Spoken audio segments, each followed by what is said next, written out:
1972 Subaru GL Coupe. Subaru, like other Japanese automakers, was making steady inroads into the US market with smart, efficient, and practical small cars that were sensible, if not exactly stylish. So their designers tried stylish, and this is what happened. Our guess is that the Subaru GL was just a little too long to fit into the shipping crate, and the solution was to cut 8 inches off the tail, stick on a bumper and taillights, and send it on its way. The 1974 Bricklin SV-1 was a bold attempt to redefine the sports car by prioritizing safety without sacrificing style. Designed by entrepreneur Malcolm Bricklin, the Safety Vehicle 1 featured futuristic gull-wing doors and dent-resistant acrylic body panels. But while the vision was ambitious, the execution proved deeply flawed. The iconic gull-wing doors, though eye-catching, were impractical, heavy, unreliable, and prone to malfunction. The car's performance fell flat as well, with its underpowered engine and lackluster handling failing to deliver on its sporty promises. Inside, the cramped cabin and cheap interior materials stood in stark contrast to the SV-1's premium price tag. Adding to its troubles were severe production issues, with inconsistent assembly and quality control that left buyers frustrated. Despite its innovative concept, the SV-1 sold fewer than 3,000 units before the company collapsed in 1975. Today, the Bricklin SV-1 is remembered as a car that dared to be different but fell short, leaving behind a legacy of missed potential. 1974 Sebring Vanguard City Car. If you've ever wondered how electric cars got a reputation as glorified golf carts, well, here you go. The city car, brainchild, or perhaps brain fart, of a company called Sebring Vanguard, literally was a glorified golf cart.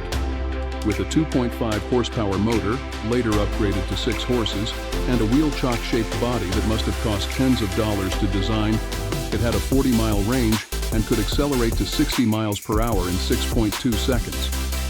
Oh, sorry. That's how long it took to accelerate to 25 miles per hour, which is 3 miles per hour shy of the original version's top speed. A company called Commuter Vehicles bought the design in the late 70s, renamed it the Commuter Car, and added the ridiculous bumper extensions you see here. We're not sure why, as it was an inherently unsafe car.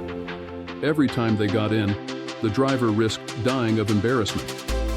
1974 Ford Mustang II. We'll skip the debate about whether the downsized Mustang II was a stroke of genius or a national tragedy. That's a conversation for another time. Sure, the Mustang II looked silly, but the major visual offense was the luxury-themed Ghia model, a victim of Ford's notion that any car could be made better with the addition of opera windows. It was one thing to shrink the Stang, but attempting to give it a luxury vibe with a padded vinyl formal roof and color-keyed bumpers was nothing less than a crime against humanity. And did they think we wouldn't notice that the hubcaps were lifted from the Granada? Come on. The Mustang II was a strong seller, but we think this was in spite of the Mustang Ghia, rather than because of it. 1974 Vanden Plas 1500. The Detroit Three were rightly criticized throughout the 1970s and 80s for badge engineering, the process of taking a crappy car and putting a fancy grille on it, thereby magically transforming it into something truly special. But British Leyland raised this to an art form, provided your definition of art involves spreading feces on canvas. Witness the Vanden Plas 1500. Based on the miserable Austin Allegro, it featured a stand-up chrome grille, genuine leather seats, deep pile carpet, and fold-down walnut tables for the back seats, presumably so that the owner had a comfortable place to enjoy lunch while waiting for the tow truck.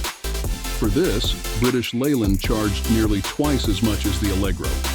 Presumably, the target buyer was someone who looked at a Jaguar XJ6 and said, "It's lovely, but have you got anything smaller and shittier?" 1975 AMC Pacer. Ah, the Pacer, the first wide small car. AMC's concept did make for some cute commercials, but it also made for a seriously unattractive car. The Pacer's huge glass area was designed to give drivers better visibility, but instead, it made them feel like a goldfish being boiled in its own bowl. Out back, The taillights looked like they were designed with a cake frosting spatula. The Pacer got even uglier in 1978, as shown in our photo. AMC fitted a bulging hood and stand-up grille that provided clearance for the new optional V8, an attempt to give the Pacer the power it needed to move all that heavy glass, with no worries about economy since the cast-iron six-cylinder engines were already gluttons. Poorly conceived and poorly executed, the Pacer was a car for dorks, before dorks were cool. 1975, British Leyland Princess. The Princess is yet another abomination from across the Atlantic. Originally introduced under the Austin, Morris, and Wolseley brands, the car eventually became a standalone mark, presumably because none of the existing British Leyland makes wanted anything to do with it. The Princess was an awkward wedge-shaped car that looked like a hatchback, except it wasn't. What boot space there was, had to be accessed through a tiny lid, making it impractical as well as unattractive and unreliable. Shortly after the Princess was introduced, British Leyland collapsed and had to be nationalized. Was anyone surprised?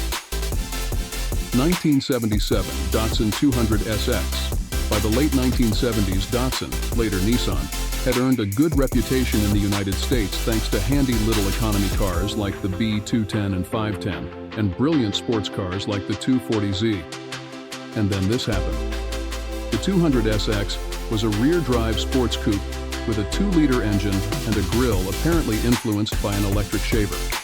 Surprisingly, there were very few complaints about the C-pillar blocking rearward visibility, most likely because there were very few buyers.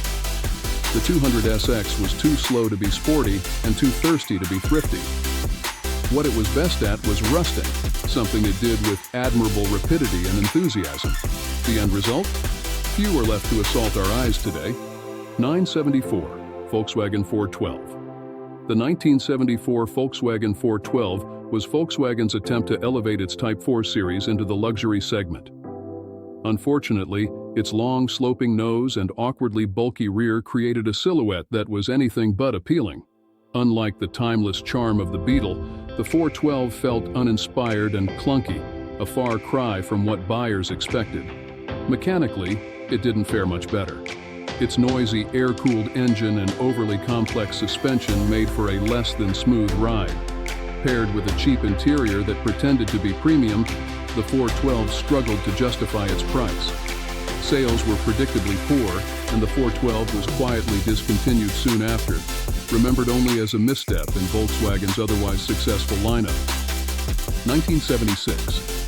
Plymouth Bolloré, a promising start turned sour. The 1976 Plymouth Bolloré arrived as Chrysler's modern successor to the Valiant, launched with high hopes and initial acclaim.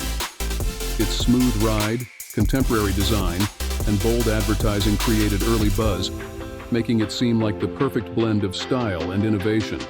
But behind the hype lurked a host of problems that would soon tarnish its reputation. The Bolloré quickly became infamous for severe rust issues, with some cars showing significant corrosion within just a few years. Mechanical failures were equally rampant, including suspension breakdowns and unreliable engines that left owners frustrated.